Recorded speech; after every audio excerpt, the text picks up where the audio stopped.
Welcome to Recross the Paths. My name is Cade. My guest this week is Alex. Thank you so much for joining me, Alex. It is an absolute pleasure to be here. Well, I'm so excited to get to connect in this way. Anyone listening may know Alex from from the internet, from the Cube Talk Discord, particularly, or from some of the things he's written, either about psychological horror or Magic Cube or various other outlets like that. But this is the first time we've had a chance to actually speak to each other, and not by way of epistolary exchange, if you will. Yeah, Kate, you really tipped your hand there that you did a little extra research on me. It sounds like if we're gonna pull in some of my non-magic writing, this feels very much like a Nardwuar interview for folks who may be familiar with him. That maybe that's a new one for me, but never want to catch anybody too off guard. No. It's a funny thing, and again, I'm glad that we can introduce a new angle to the Joe Rogan, Terry Gross sort of dichotomy, and say there's also the Nardwuar to consider. Perfect. Well, I guess to start, because we have a couple different directions we were thinking about exploring today, but our connection first started around Cube. So, Alex, why Cube? Oh, oh boy. Starting with the hard questions. Why cube? I'm not entirely sure. When I got back into Magic in March of 2020, I got back because of I have a brother who's a little bit younger than me, and he said he was going to check out this game, and I was like, I used to play. I would love to play again. The pandemic happened, and we kind of would get together in parks outside and do like kitchen table 60 card decks for a little bit. Then he discovered Commander, and we did that for a little bit. And while we were kind of going through this, I was like, I really miss drafting. I really liked doing that. And Cube was a format I was aware of. And Andy of Lucky Paper fame is a good friend. And I think when I texted him, I was like, bad news, I'm getting back into Magic. He was like, you got to check out, you got to build a cube. That's the way to do it. I was like, well, I only play with my brother, but okay. And so that became the way that I tried to cudgel my brother into drafting with me with limited success. As to why cube at this point, good question. It's just what I do, I guess, or it's my it's become my de facto hobby. I'm not sure, honestly. I mean, I like it, not to suggest otherwise, but yeah, drafting has always been my favorite format, I guess, or something. Well, it seems like the Cube design is something that is as sticky as the gameplay itself. I wonder if that's something that has hooks for you. I think it's the design, or it's the fact that Cube offers so many different vectors or ways to think about magic and engage with it.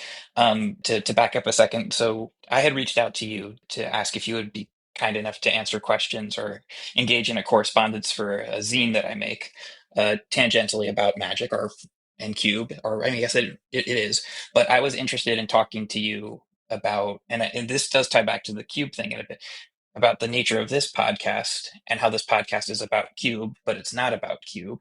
And in the same way, I think that's why I like Cube as a format, or it's the magic sandbox that I found that allows for the most creative expression outside of magic itself. And I think what it is for me maybe is Cube is a good conduit for other things, for pursuits that you might not have the courage or the confidence to engage in without sort of the veneer or the trappings of Magic the Gathering, if that makes sense.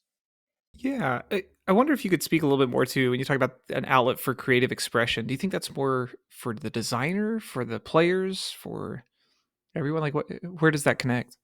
I think there's different types of creativity at play. I think the players are primarily having a chance to creatively express themselves within the context and the limitations of the game itself. And perhaps their involvement in terms of feedback and crafting the cube, depending on how much of a conversation or a dialogue there is there.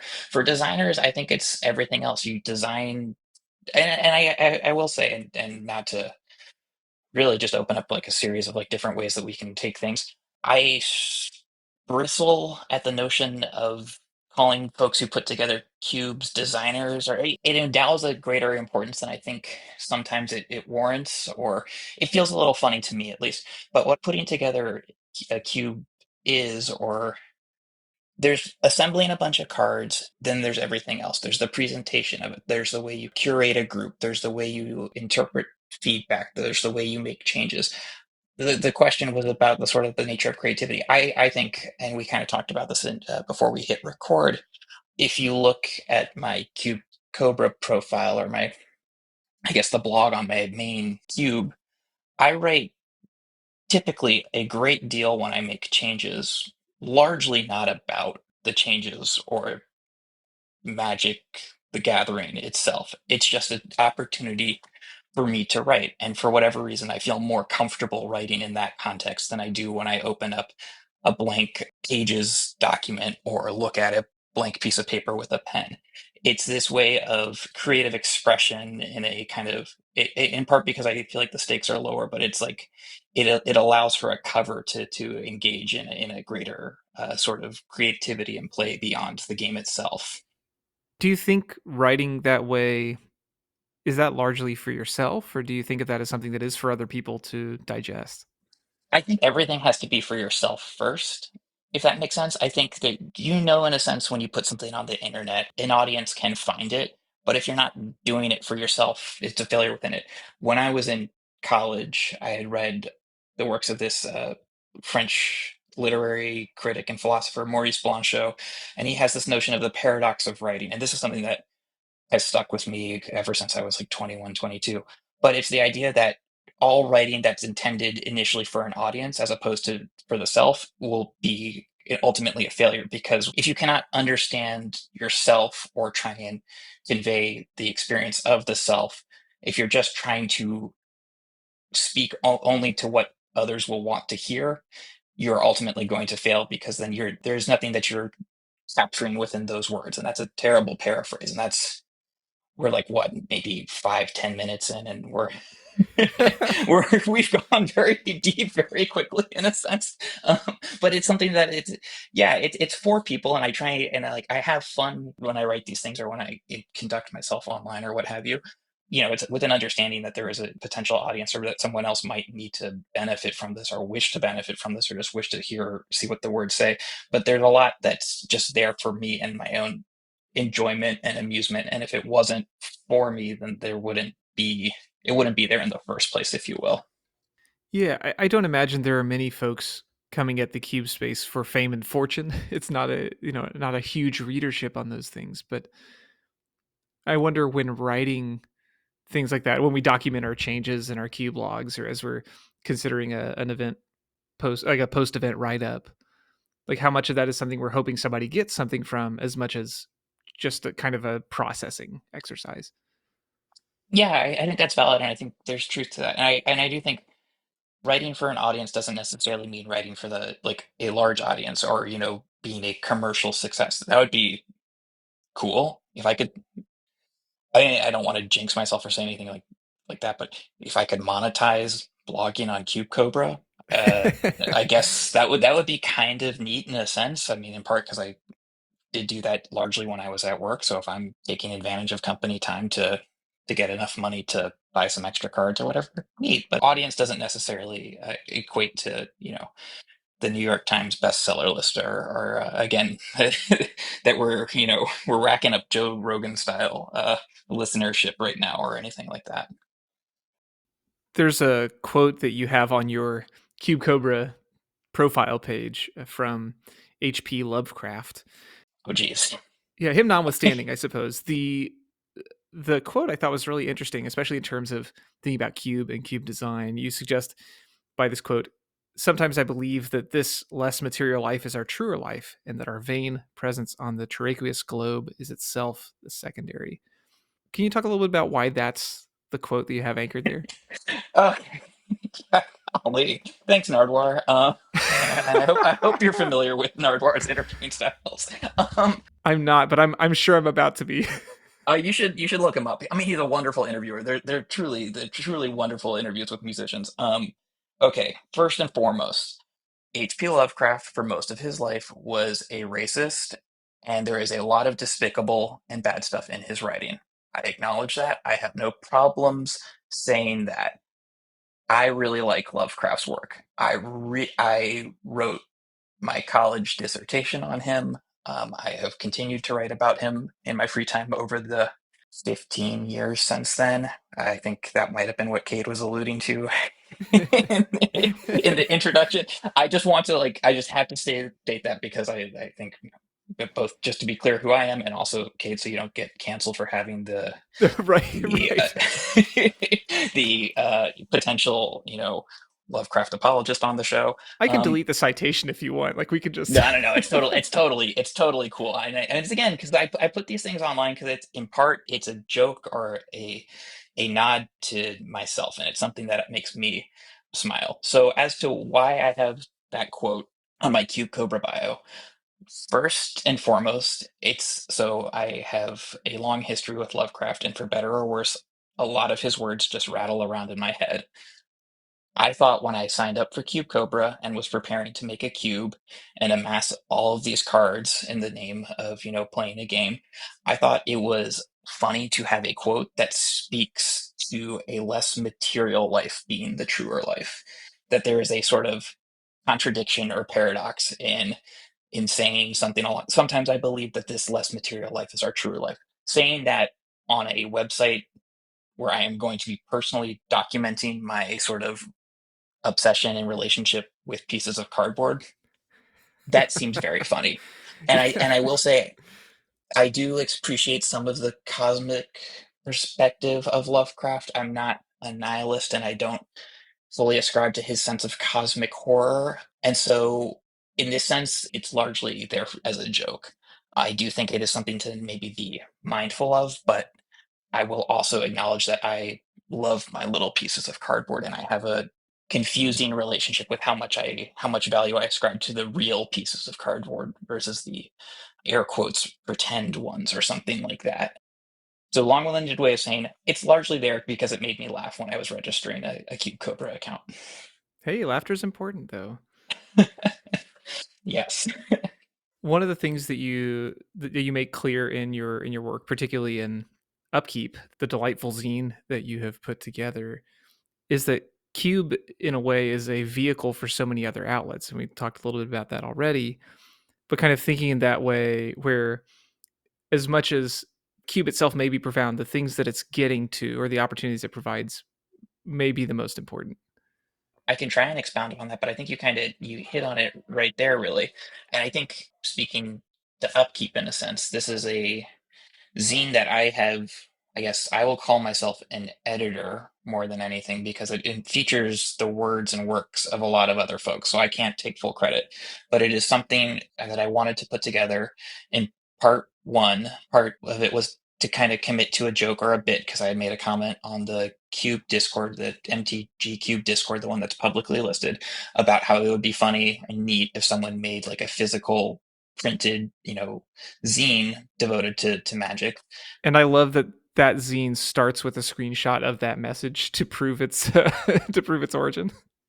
That's again that this is if nothing else, I enjoy committing to a bit and a joke that maybe only I remember, and that is very much what that is. But then the other part of it is I wanted to so an interesting thing, and forgive me because I feel like this episode, this conversation in particular, will be almost despite maybe rotating around a physical piece of printed media, will be horribly online in a sense because I feel like so much of what goes on in that Discord that is labeled Cube Talk is not actually a conversation about Cube. It's about a million other things. And so I wanted this zine, this collection of words from other people, to be very much about all the other aspects of what might come with Cube or with Magic. I think, oh, I think it's in the introduction to the first issue as well. Upkeep I found to be a very interesting title and word, and it is like an interesting phase in the literal game of Magic. But this idea that upkeep is your emotional, your physical upkeep of yourself. It's keeping up with magic. It has a lot of different ways that it can be interpreted, and I wanted this project to be something where it could be a platform for people to explore their relationships with the game, with cube, with whatever they kind of relate to it, and this vague sort of premise more than anything else. And I should also say, I guess, I settled on the name and then realized shortly thereafter that there was the group in New York who I Yeah, think Upkeep New operates under York. Upkeep. Yeah. So my apologies to them. Please don't sue, in part because I'm a lawyer and I will win, but also, I think there's room for at least one or two upkeeps, maybe three. We'll cap out at four. Oh boy, we're getting into Eon Hub territory. Or is it Paradox Haze that I'm gives you the not. extra upkeep? Oh, you're right. Okay. Oh yeah, that's a magic joke. That makes sense in this context. Maybe I don't know that we've talked about magic much at this point, but maybe that is kind of the thought. Fair enough. So there is something very meta about thinking about cube or talking about cube. You talk about that being a goal for people to be able to explore that. Was that kind of the goal for the output, or do you think it was going to circle back to cube at some point? The approach I take in editing is I don't want to tell anyone what to write. I am really there to kind of help shepherd along ideas and perhaps offer my thoughts on sentence structure and whether or not there are enough M dashes. And personally, I'm a big fan of M dashes, so there can always be more. Um, Preach. yeah, so I don't think there has been really a goal, at least in terms of the way I view it, as to how we get back, if we get back to like, ultimately, if a third issue being sort of like, here's how many lands you should run in a cube. Here are the best black one drops. Here are the optimal number of wipes or combos you need to run. If folks want to write that, I'm happy to work with them, and I would be, just I'm very delighted and honored that anyone would write words and let me print them. But yeah, there is no beyond kind of letting it be this space for people to play in and explore. There isn't, I don't think, at least this afternoon, as we're talking, as I'm thinking about, there isn't an overarching philosophy, perhaps beyond just let's saying like, what happens when you think about this? How do you want to think about this? And where does that lead you necessarily? I think maybe a good example of this comes kind of I mean, both. So there's been two issues at this point, so we can't even. I don't want to give up airs that this is a long running venture with a long. Yeah, the old first annual thing, right? Yeah, exactly. But there is, I think, within those two issues, there is a sort of a range as to how people choose to already engage with this. In issue one, we had a piece by Mark, also known as Random Fool on the Discord, talking about just the fact that you should cube and play with the cards that you like and not give it much thought beyond that. And that's complemented in a sense by an excerpt provided by DSB from a Cube Cobra blog update that he had made, just kind of documenting a swap of cards. In contrast, we have then a piece by Nick and Sergio, who both kind of wrote about in a broader sense about their relationships with this game and sort of upkeep as a way of tackling self-care, mental health, sort of self-worth, and playing a game for the sake of simply for the joy of play, which then feeds nicely into our second issue where we had there's a beautiful piece by Gabor about radical play and organizing labor, and Cube as a cross section of those. And so what I'm getting at all this is that I think it shows that there is a gamut or range that folks can take within both this space and then also within this like niche variant of the hobby of we can talk about the cards that we really like and what makes sense when you're in a legacy powered cube format and the other stuff as well. Do you think there's a strength in having a project like this in a physical, tangible format rather than being something that you could just consume online? That's an interesting thought. I think it's a physical item because those are the things that hold allure to me personally. I made a comment about how I have this weird I like personal it's a personal call. I like having real, and I'm doing air quotes with my fingers right now even though we don't have cameras on and this is a podcast, but I like real cards. I don't know how to explain it. you could present me with a proxy, never tell me it's a proxy. And if I told you, if I felt that it was real, that's important to me. I like tangible objects. I like tangible goods. When I was growing up, zines, like that sort of venue into counterculture, were really important and interesting to me. And I like when it's paper, when it's physical, when you don't have a way to open another tab and or swipe or something like that. I like that it forces you to kind of engage with it at a slower pace, versus a website or something like that.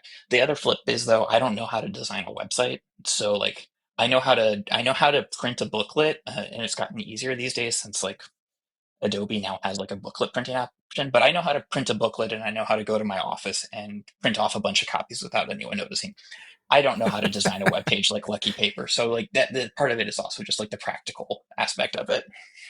It sounds like we're going to need to block this conversation from your workplace. We've kind of admitted to a Oh, couple. I mean, I'll just say like things are not going well at my workplace, so it's very possible by the time this episode airs, I might not be there. But that's like me making a joke in a sense, and hopefully things will be okay. But you know, it's been 2025 has been quite the year.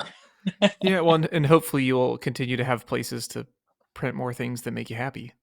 Well, I do have a printer at home. It's just, ink kind of costs a little. It's like, $30, $40 for a cartridge of ink. That's, if I'm going to be in the office, I may as well take, a sheet of paper and make as many zines as I can. So in the spirit of thinking about cubes and thinking about the things that lead us to it, you also get to cube with some regularity, as I recall. Yeah, I think like I live outside of Washington, D.C. in a suburb.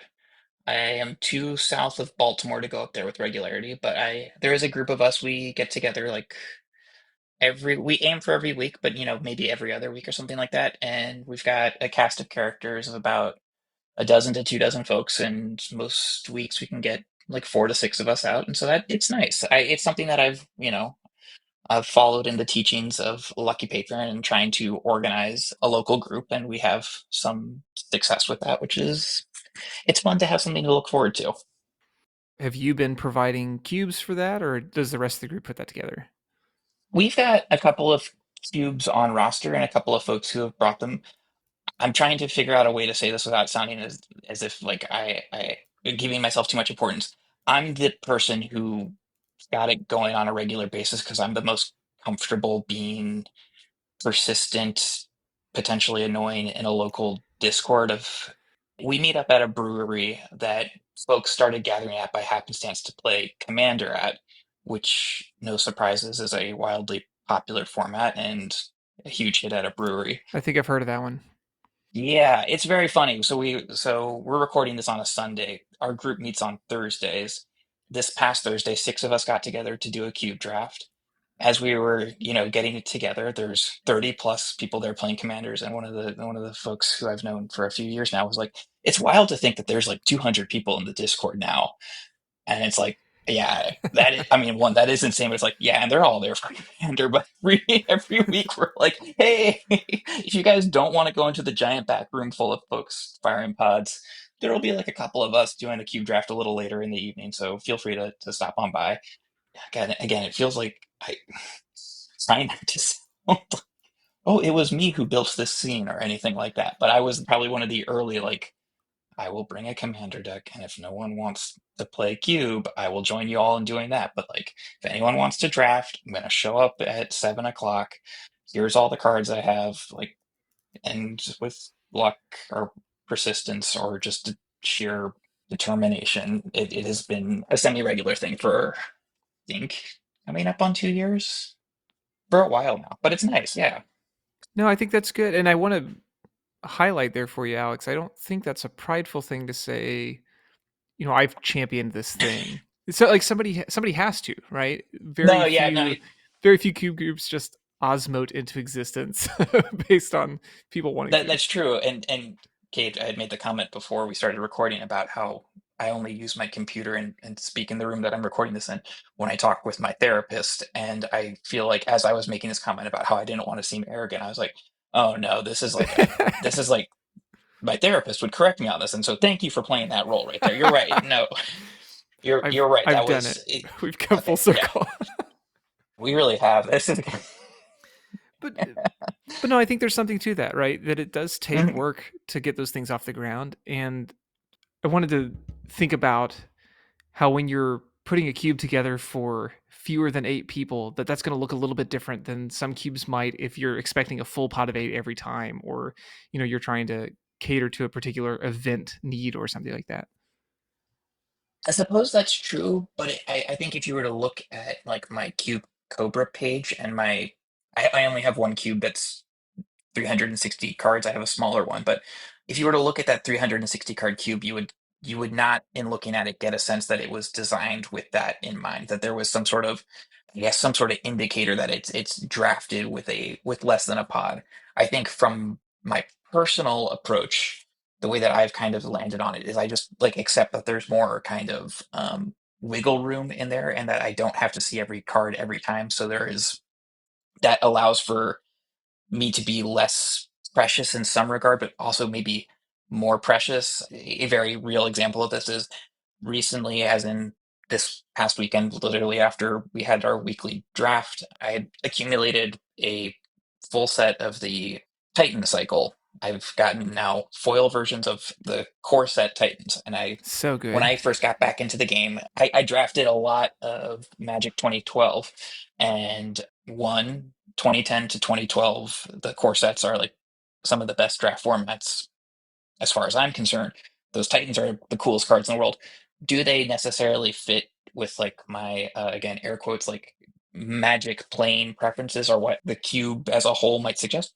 Maybe not, but because I don't have a pot of eight, they're not going to show up all the time. And if nothing else, if I get to like look at a foil Frost Titan once every other draft and be like, ha, I love this card, and then pass it, I think that's kind of fun. And I have a little bit of freedom in that regard.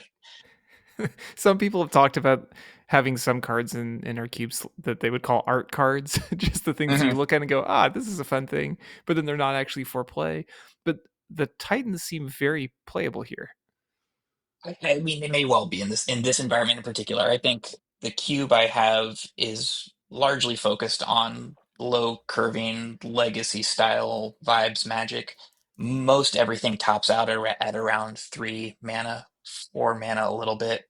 So like a 6 mana Titan is probably a little excessive, but at the same time, if you're casting a 6 mana spell, may as well wrap up the game. And I think the Titans are all cool ways to say, all right, let's go on to the next one, if you will. And again, it's really just they just make me smile, and this has been kind of a trend of mine in the last couple of months or maybe or so of having more cards that are just kind of like, haha, I like this one. This card meant a lot like 10, 15 years ago. There's no point in having it just sit in a box in a collection. May as well just throw it in here. So that we don't get the cart too far before the horse on this, the cube project we're referencing here, I believe, is called Alatta. Am I saying that one right?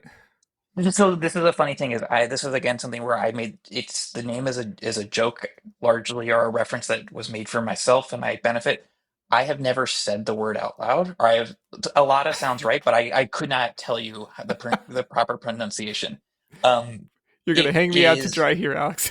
no, I'm not trying to hang you out to dry, but this is again kind of a similar thing to a Lovecraft quote in my bio. These are names or things that I have done because cube or magic has allowed me the opportunity or has allowed me these like little windows to kind of have fun, if you will. And it's for it's maybe someone else registers it, or maybe it's just kind of like something that we'll just kind of pass along. Long way of saying, yeah, that sounds about right. I think that's how most people have said it. So yeah, totally.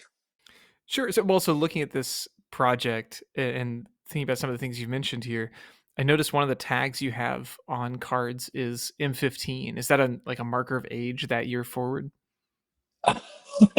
Shoot. No, that was something where to back up a little bit, I guess, and provide some context. I first came to Magic in elementary school in the 90s. I played a lot of like lunch table Magic. Then I stopped, and then I was graduating college in 2010. And one morning, I went over to my friend's house, and their friend Max was in the kitchen. Max had gotten blackout drunk the night before, and he woke up and he had a binder full of Magic cards. some poor kid probably had left their collection out in like a common space, and Max picked it up while he was blackout drunk. And we had the binder in front of us on this kitchen table, and we are like, Max, you've got to find a way to return this.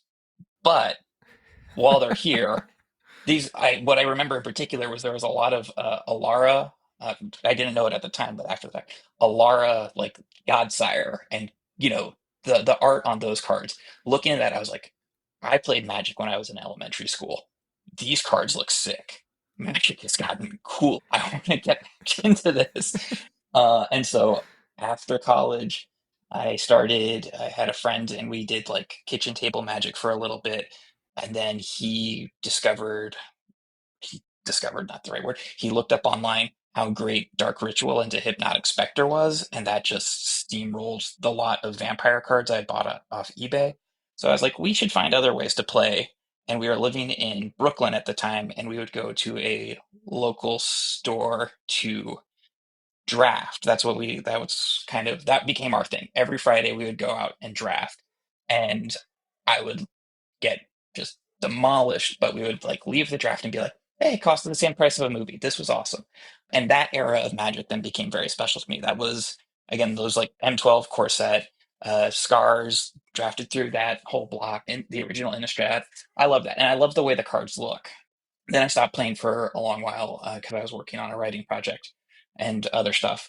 But this is all a long way to say that tag is really there because when I came back to the game in 2020, I started noticing the hollow foil and the M15 frame Oh. change, and it kind of bothered me. Not like a great deal, but it just kind of felt different.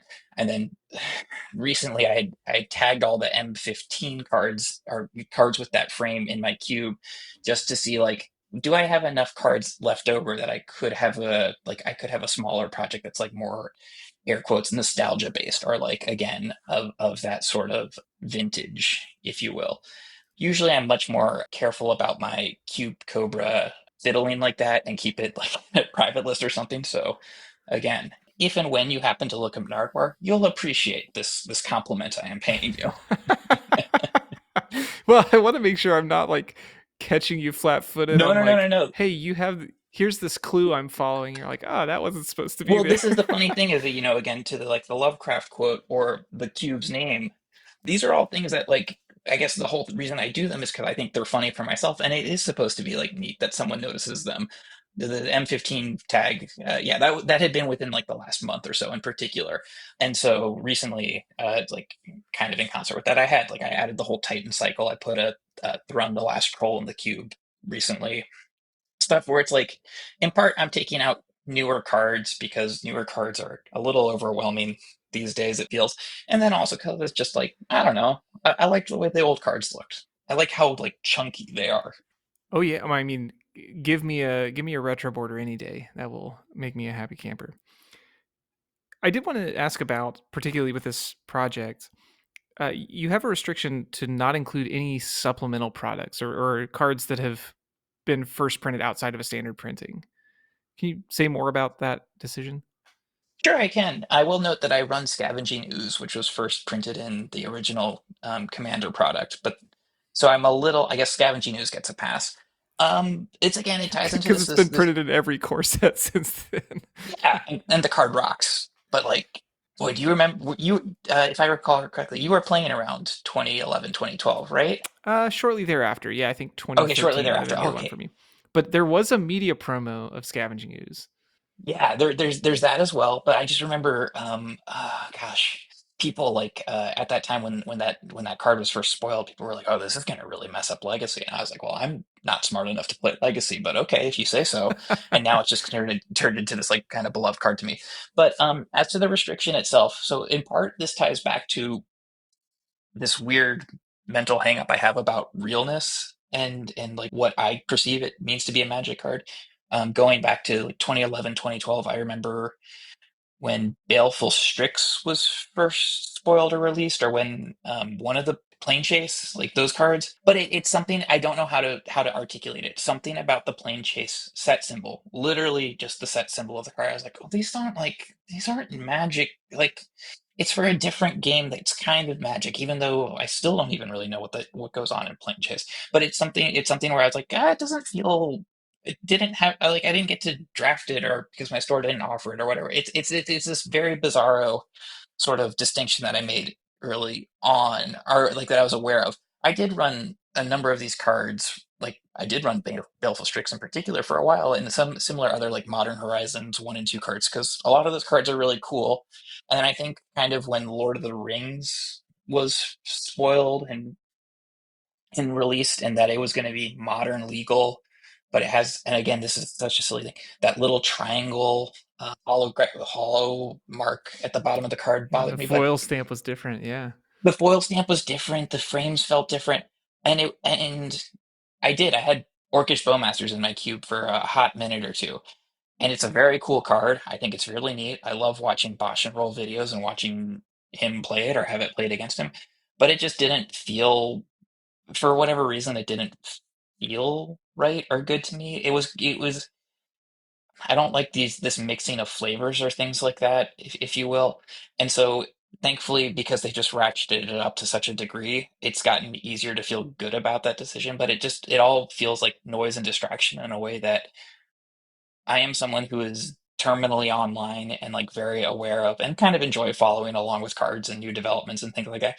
But it's too much or something along those lines. And so it became removing supplemental cards and products became an easy way to kind of cut down on the number of cards I have to pay attention to, but then also incidentally cut down on like the complexity of stuff and allowed me to kind of focus on maybe simpler cards, if you will. But even still, like modern cards just have a lot going on. Yeah, I was actually about to ask in that vein, is simplicity, or I guess some people like to say elegance, is that a target for this cube? In as much as it can be, if you're gonna run cards like Umezawa's Jite and Force of Will, and I've got a bunch of like. It's not like I'm not. I can't say I'm like wed to an aesthetic. Like I have Sylvan Library in here, and Sylvan Library is not a elegant or simple. I think there's a lot of cards that aren't that, but they feel more direct or something along those lines. For whatever reason, I can't stand when a card makes an allusion to multiple opponents, which all cards now have to do because of Commander. These are truly just like little bugbears that, for whatever reason, this is what I choose to fixate on, and it's easy for me to address, if you will. Like again, like I don't want to like suggest that what I've done is like curate an environment of like clean and simple Magic. There's like a lot of messiness in here. I mean, again, I love the card Sensei's Divining Top.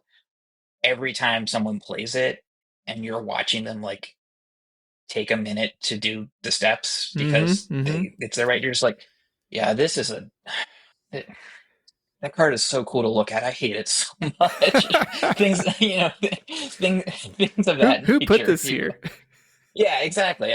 But it's the rule I do have largely for cards in my cube is I had to be very okay losing to them or just like watching them on from the other side of the table. So like Sylvan Library, I'm too simple to understand and use it properly. Sensei's Divining Top, I take too long. I know that, but I'm totally cool with it. Otherwise, just sitting across the table and being like, "This rocks." I'm really bored watching you do your top stuff right now, but very cool. The playgroup for a long time has said that Umezawa's Jite probably should go because it's a bit much, but I maintain as long as I enjoy getting my face caved in by it, card's gonna stick around. Well, and that's it's like the chef's privilege in the kitchen as the person who put the cube together. You have that right. This is true. I have only ever been a dishwasher in a kitchen, though, so I'm not used to having that sort of privilege. Wonder what the cube dishwasher is. Somebody who sleeves and shuffles afterwards? I don't know. So you note in your overview that you're borrowing some principles or some ideas from a couple different designers to put this project hmm together. Does the cube still feel like yours after starting from these points? I think so. So the folks that I shout out in the overview are Andy of Lucky Paper, who's spun Magic Cube, and the mana base is I think almost one for one with his of like, he does a double fetches, double shocks, and I think that was kind of revelatory to be like, oh yeah, that kind of mana base rocks. I do something similar. Greg Dinrova Horror, who's been a guest on the show, his atomic cube, which I'll just shout these people out and then I'll kind of circle back in a second to what you're being asked. My good friend Couch Life and his couch cube, which was kind of in a similar space. And then perpetual online troublemaker and mischief maker, I should say, Snow Torch, who had a 180 card cube, if I remember correctly, initially. And these were all cubes that kind of existed in a similar space of low curving, sort of legacy style play, fundamentals of Magic. I say fundamentals of Magic, and then I immediately forgot what the little interaction is supposed to be. Aggro, mid range Mid-range control. control. Did Yeah. it? Whew, We're about thank to lose goodness I all of our got. credentials here if we had both forgotten that. I mean, the conversation started with me talking about a French lit guy and saying, "Well, I don't really like this game." So I think hats off to anyone who's along for this ride. But we those all those cubes originally were very much kind of on that focus of fundamental magic, and then it's been interesting. I think everyone kind of reached different points eventually. I know the Lucky Paper cube map is not well. I mean, similar to Lovecraft in a sense, it's trying to represent the unrepresentable. That it's a multi-dimensional map that is then rendered in 2 dimensions. So we don't truly understand or truly get what's being shown. But these are all cubes that were in close proximity to each other and now have all kind of drifted apart in different ways. And I think what I'm trying to get at is there's a lot of you can kind of see maybe where the scaffolding is the same, but then there's been changes since then. And so the question was similar but different. I think that's fair, but it's the way influence and inspiration works is, influence is not necessarily shown just through the like for like, if you will. And I think there is as much being informed in the differences as there is in the fact that we all seem to run 6 million fetch lands, 6 million shocks, and everyone likes forked bolt. I mean, everybody should like Forked Bolt. I'm in complete agreement there. At the risk of this sounding kind of cliche to follow up there, I mean, I feel like I've said so many cliches in the course of this conversation that like you may as well get in one. well, no, but because I usually, when I'm thinking about a cube, once we talked a little bit about it, kind of think about like, well, what have you learned that you would share with other people? But it's like, this is, we've kind of talked about it in such a different way that it's not like, here are the, like you talked about, we're not just talking about Yeah. fetch land count, but it's like, what have you learned in the process of curating this cube that you think was valuable for you? Well, for me or for other people, because I think part of it is there's a process that you just have to go through it, and it's the same with any sort of creative pursuit. But I think the big thing is like these are just things you have to kind of do, and you learn about yourself and what you're interested in. And it's great to look to others. It's great to spend time on a Discord talking with folks. It's great to listen to podcasts and hear from others, but at the end of the day, those are words on a screen or voices in headphones. And what will ultimately matter is your own experience, if you will. Yeah, I don't want to over romanticize it either. I got to have a lesson with a private instructor at a college I wasn't attending. So I got to go just take a music lesson with this other teacher, and I remember him talking about the Hindemith Travis, and he described it as the sort of piece he says that you should try to revisit about every 10 years or so because you'll approach it as a completely different person, and it will tell you so much about yourself as a player and as a human being. And I thought that was such a striking image of like how much did I learn about myself in working on a piece like that. That one being particularly challenging. And I wonder if kind of in that same way that cube design can tell us a lot about ourselves. I think that's valid. I think they can be kind of expanded though, and I guess what I was trying to get at is that cube design is just like a more, sense tangible or immediate way to recognize that because you have maybe a change log or something like that. But that's kind of human experience writ large or engagement with different mediums or activities, if you will, that you will see yourself change and grow and like your attitudes shift towards these things over time. Returning briefly to Lovecraft, I suppose, because that's something that I have this is something that I've now spent. It is strange to realize I have spent almost a literal 15 years writing about him and related things. And again, a lot of his words rattle around in my head. I go through phases where I'm more interested in his work. Right now, I'm kind of on a cool point, and I have been for a few. I don't really. it's fine, whatever. But it's the knowing that what it was at various times and what it has influenced and impacted upon me over the years. I think, and knowing that if it's a pendulum, it's going to swing back in the other direction at some point or something along those lines. And it's something that I get to measure my own sort of change or sense of self with over the years in some way. The other thing that that made me think of was I don't know if you had a similar experience. I had to read Pride and Prejudice in like eighth or ninth grade for the first time. And I remember my teacher at the time saying, just to let you know, most of you are not going to like this right now. But I promise you, if you return to Jane Austen in like 10 years or, longer, you will find that you're going to love this. And at the time, because I was 13, 14, maybe 15, I was like, no, probably not. And then I remember reading Austen in college and being like, "Oh my goodness, this stuff is Yeah. Yeah, wait a wildly second. funny. Yeah, this is wild, really good, really funny. Whoops. Maybe I mean like maybe it was good to read it when I was too young, but to have that sort of shift or to realize that change. But yeah, I don't know. Yeah, the one that comes to mind was Ender's Game, being one of those books that was required reading, and I remember hating it because it's like I didn't wanna read things that I was for like, that you had to read, Yeah, and then you come back to them years later and you're like, "Okay, so this is actually a good book. I just didn't like being told what to do," or, yeah, it's pick interesting. your I favorites. should try Ender's Game as an adult. That might be interesting. I don't know that I can recommend it. It's been a number of years, so please don't quote me on that. But that Okay, no, no, experience no. of thinking, if I have to do this, I'm not going to enjoy it the same way as if I want to do this. Yeah, that's fair. That's fair. Well, I suppose as our time evaporates here, I ought to ask the question that you already know is coming. If you could have any card printed as a promo, what card would you pick, and who would you have do the illustration? So this is like funny in a sense because I guess we're coming up on the year anniversary of Recross the Paths, correct? We were Boy, a few, somehow, yeah, yeah. But there's been enough episodes that yes, obviously this question, it's coming.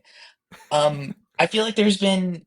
I'm prepared to answer it, but I have to say, in the course of listening to all the episodes, I think only it may have been Joe who suggested or proposed having an artist who is not living illustrate a card.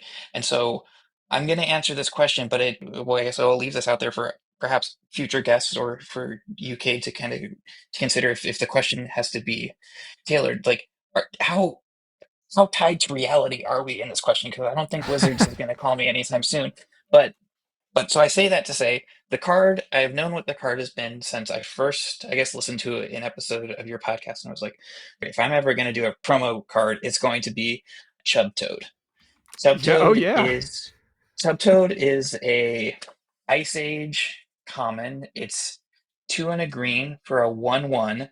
When it blocks or becomes blocked, it gets +2/+2. The illustration is a frog on like a blue backdrop with like nothing to provide a sense of scale beyond a hand hanging out of the frog's mouth, and it's kind of a cartoonish frog. This card has stayed with me. I probably had the fifth edition version of it. It has stayed with me since around 1997, 1998, largely because it has a poem on it in the flavor text, which is I think I can still do that. I think I'm going to get this from memory because I have like repeated this to myself. I just haven't looked at the card in a while. It's Chub Toad at the door. Run away quick or you'll run no more. This is the card that I want to have a promo version of. If I'm allowed to raise the dead for this, I want to have it illustrated by Sydney Syme and I want to have new flavor text from Lord Dunsany. Lord Dunsany is the author of the story from which the name of my cube, Alatta, comes from. And so I think that would be fitting in that regard. If I'm not allowed to have dead people do this, I want to have it illustrated by Del Samatar, and then his sister Sophia Samatar would write the flavor text. Sophia Samatar is one of my favorite living fantasy authors or authors in general who just happens to write a little more fantasy. And the two of them together did a wonderful book. If all of these answers are ridiculous and listeners just wanted a good card with cool art, I will think it's ridiculous that we've never gotten a Blade Splicer promo or variant. And I would love to have. I had recently discovered, I think her name is, it's Annie Stegg.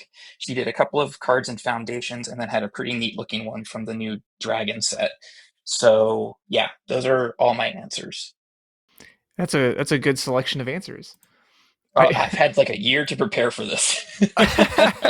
no, that's really fun. I want to draw attention to first. I don't think I've had anybody suggest who they want to write the new flavor text, so I love that. I love that idea. Surely there has to be someone like a 10-year-old at some point who reads something on a magic card and for whatever reason that just lives in their head for the next almost 30 years. The other one I was going to note is Sydney Syme. This artwork is really remarkable. If you're a fan of these impressionistic types or just really thought-provoking, colorful palettes, there's some cool stuff in his library. Yeah, his work is beautiful, and so he would collaborate closely with Lord Dunsany on a couple of collections, in particular the Gods of Pengana, or yeah, Pengana. I think I'm probably saying that one wrong, but yeah, just beautiful, beautiful stuff. And yeah, Lord Dunsany writes a wonderful tale, and I'm sure could knock out a quick little poem for a fantasy card game. I would love to see that communication to uh, Lord or Sir. We need a poem about a toad. You know? Yeah, I'm sure Wizards can swing it. They've gotten some pretty impressive folks to contribute over the years. And I mean, what was it? A lifetime ago, Toni Morrison wrote a story for a Chipotle bag. So, stranger things have happened. What a time! What a time to be alive. Yeah, exactly.